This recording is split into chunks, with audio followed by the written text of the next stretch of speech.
หมูเนาะเต้าหมูก็เป็นลูกของแม่ตุ้ยคือเก่าเลยเนาะเพื่อนก็ได้มาบริจาคต่อยอด100 บาท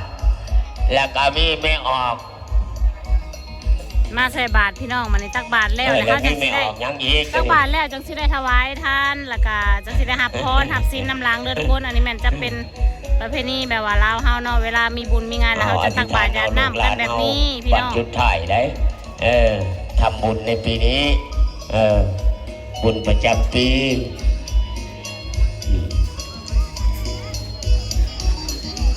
แม่ออก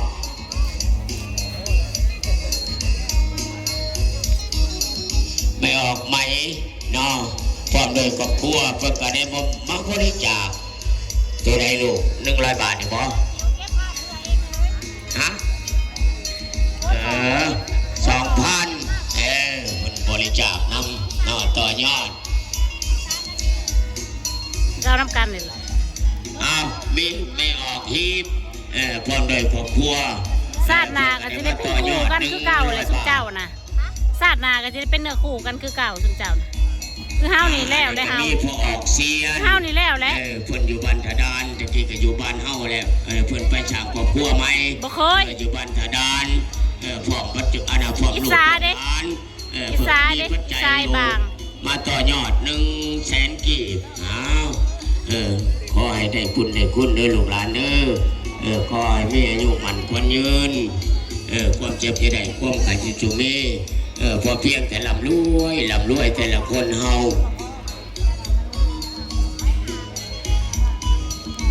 หอยเงินชิเต็มบาทเด้ออาจารย์หยัดลงช้างเถื่อเลยเดียวนี่ท่านใดเวลานักเทิงก็บอกให้เด้อโอ้ยว่าแล้วให้คนจะอื่นใจท่านใดเวลามันก็บอกขาดเด้อนักเทิงเด้ออย่าไปผ่านรับสินก่อนเนาะคมลงช้างเถื่อเลยมาได้กันแล้วแต่พี่น้องเนาะมาต่อยอดเอาบุญเอาสุขสนนำกันพี่น้องเนาะตอนเช้าเนาะมื้อนี้เป็นมือบุญบ้านเฮาแล้วมื้อนี้มื้อสุดท้ายไปใหญ่กว่าปัจจุปัจจัยน้ำออกต้นหยาดโยมเข้ามาทั้งยาพอกันได้เนาะไหนลืมยังบัดนี้เขาถ้าภูขาว่ายังน้ำพ่อแม่น้ำป่าน้ำจะเรียกว่าลืมลูกปัจจุปัจจัยผู้ละเล็กเด็กพี่น้องเนาะมันมาเบียร์อยู่ทำไมอันนี้ก็มีพอออกแปรครับไม่ออกแปรน้อยบ้านเฮานี่แหละเพื่อก็ได้มาต่อยอด150,000 กีบอันนี้ก็พอออกชมพานเพื่อก็ได้มาต่อยอดพร้อมด้วยลูกเลยล้าน100,000 กีบแล้วก็มีไม่ออกอะไรคนขึ้นหน่อยแต่ลุงซีเพื่อก็ได้มาต่อยอดว่าคนขึ้นหน่อยแต่หรือว่าก็จะพันมาของไม่ออกหนุ่ยไม่ออกหนุ่ยสิบุญเฮืองนอพวกด้วยลูกเพื่อนนั่นแหละเพื่อนได้มาต่อยอด100 บาท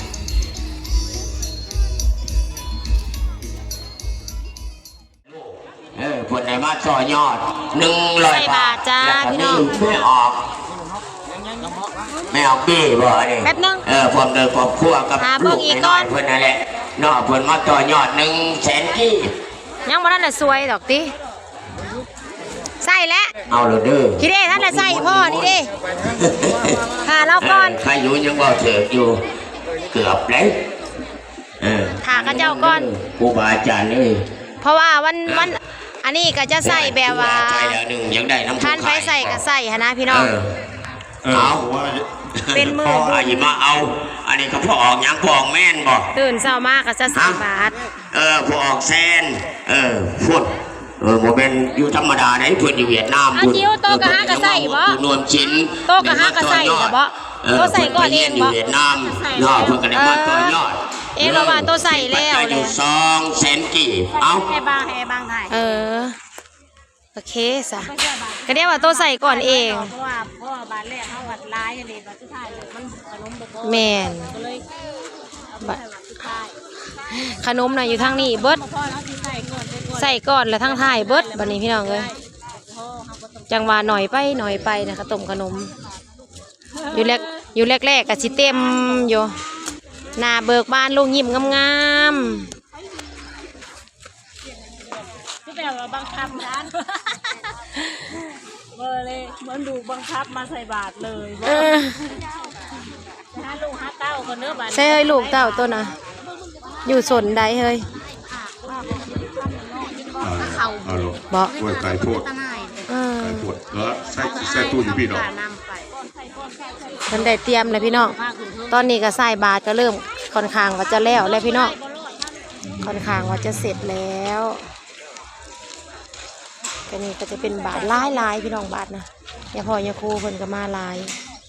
เมื่อนำก็มีได้นี่เพิ่นบ่ได้อยู่กันเพิ่นอยู่ในแห่งสิหลายกว่านี้รถมานำเรื่องเฮาก็เริ่มเก็บเลยเด้เก็บขึ้นรถขึ้นล่าง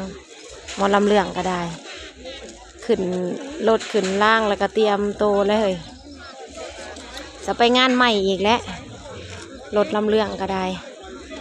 สาวสุนีก็ลงมาถ่ายน้อยเดียวหนึ่งให้เบิ่งนะพี่น้องเอ้ยมีแต่ไอ้บาง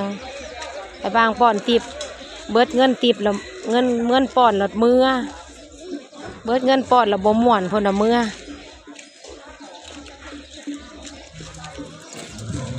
หอบบริมาเชียน้ำอันหนาหาน้ำชุ่มลุงบอยซะเมื่อนอนพาแม่แก้วเมื่อนอนอยู่เฮือน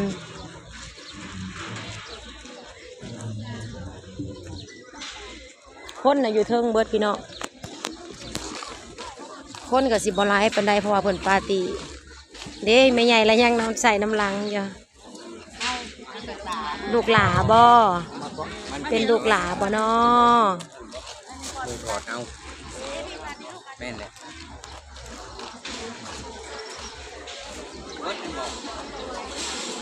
คือสิเบิดแล้วแหละเพราะใหญ่เลย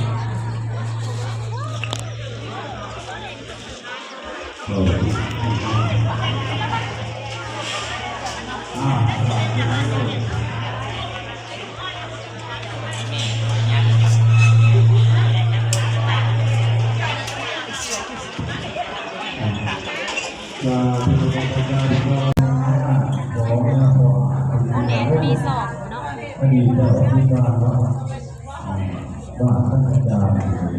แรกเนาะตอนที่โตพ่อถ้าบ้านอาจารย์เนาะทางก็เกิดที่เกิดที่เกิดที่เกิดที่เกิดที่เกิดเพื่อให้ถามว่าห้ามดีเนาะนั่นเป็นของของทั่วนั่นเป็นของของทั่วเป็นหน้าที่พี่น้องทุกคนในฝ่ากองขาหนึ่งกองเพื่อที่ถึงดวงวิญญาณของ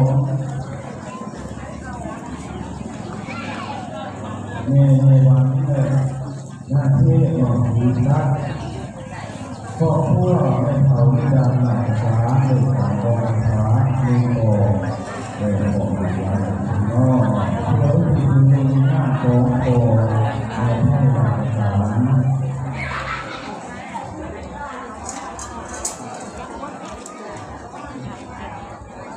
นั่งเหนียวในปากของเราเพื่อที่ถูกตรงหน้าของเขานี้และคนในที่นั่งในเขาเออในรอด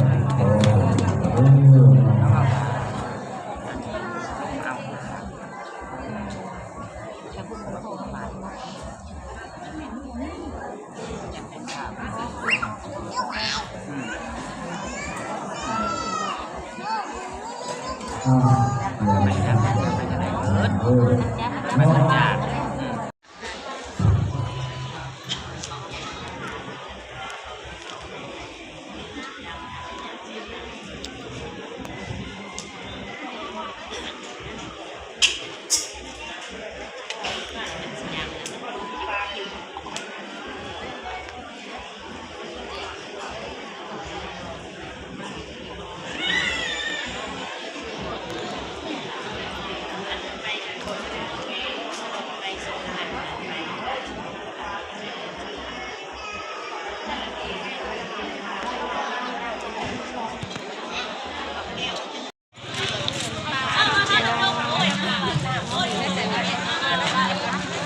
ใส่บาตรแล้วเรียบร้อยพี่น้องจ้าวันนี้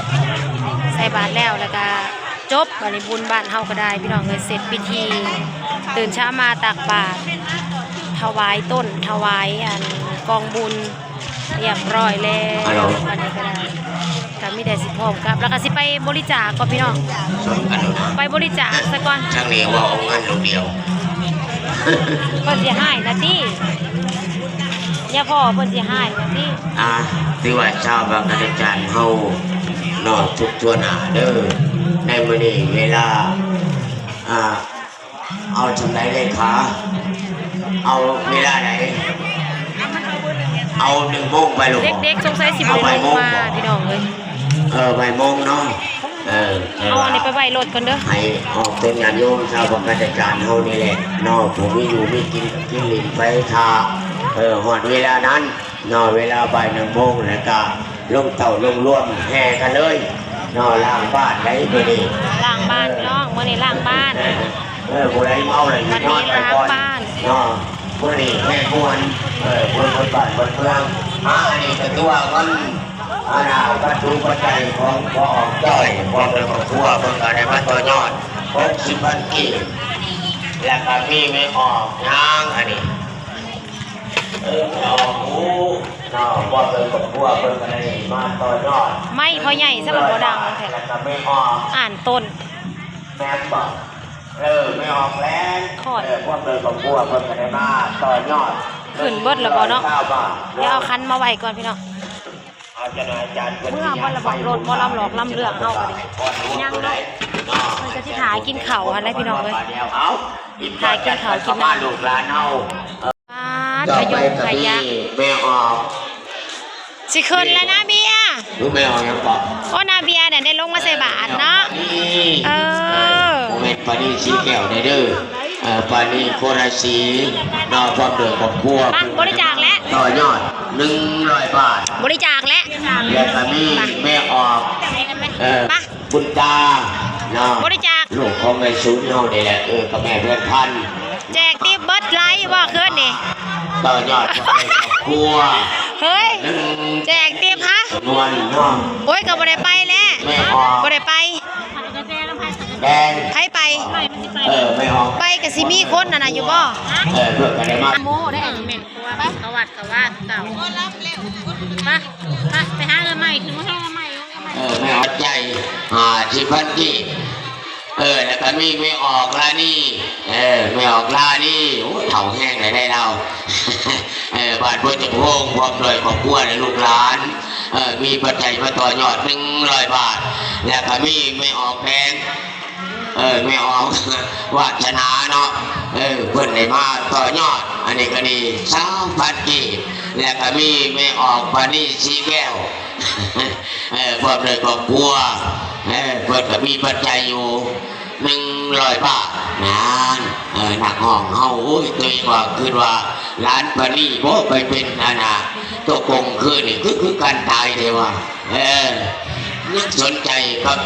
ตัวกงเนี่ยผู้ใดเป็นตัวกงมาผู้ใหญ่เด้อผู้ใหญ่มีเงิน2,000 กีบก็จะมอบให้มันถือใจผู้ขาผู้ขาเป็นหมอลำตะกี้ก็เป็นตัวกงนี่ว่าจะบริกินข้าวเลยเพิ่นบริย่อให้ลูกเอ้ยอ้าวเนี่ยแต่มีไม่ออกหน่อยมาอีกแล้วของลำปะปัจจัยของเป็นใหญ่คำมีเนาะอันนี้ก็พร้อมโดยครอบครัวในลูกหลานเปิดมาต่อยอดชาวปัจจีแล้วก็มีพอออกพอเพชรเนาะพร้อมโดยลูกหลานก็แต่มาต่อยอดกลับแล้วนี่ตัวผมลูกสาว ไปบ้านยังก็บริเมื่อบ้านได้พี่น้อง สะพายจะพักผ่อนมาอยู่นักการที่เป็นตัวรถปั๊บมาเอาอยู่ได้ เอ้าตายผมว่ามาล มาถ่ายเอาเบาหมอลำ ในไลฟ์ ำไปเรื่อยๆเนาะ เดี๋ยวพาไปพ่อเพื่อในเวลาเลยทำประทานอาหารในพรรับไปจักไป มาจัก เดี๋ยวให้อยู่บนคืน เฮ้จะให้ร้ายจะตามโมมัน ทำต้องการที่ชุดก็เป็นนั่งที่กับตัวกงเลยเนาะ บัตรสภา นี่ ส นะ ภา ผมเคยดี ยังได้นอน มีคืนนี่ ว่า โจทั้งร้านเลย ใส่เจ้าว่าปะเจยนะ เด็ก ว้าวเรียกว่าโบจืดแล้ว จะมาหาแล้ว ว่าเบ้ามีผ้าเมื่อเพิ่นเล่นบริษาตอนขึ้น มีวันคนของพัวคนมา าวพันธุ์ที่และก็มีพอออกออกรถ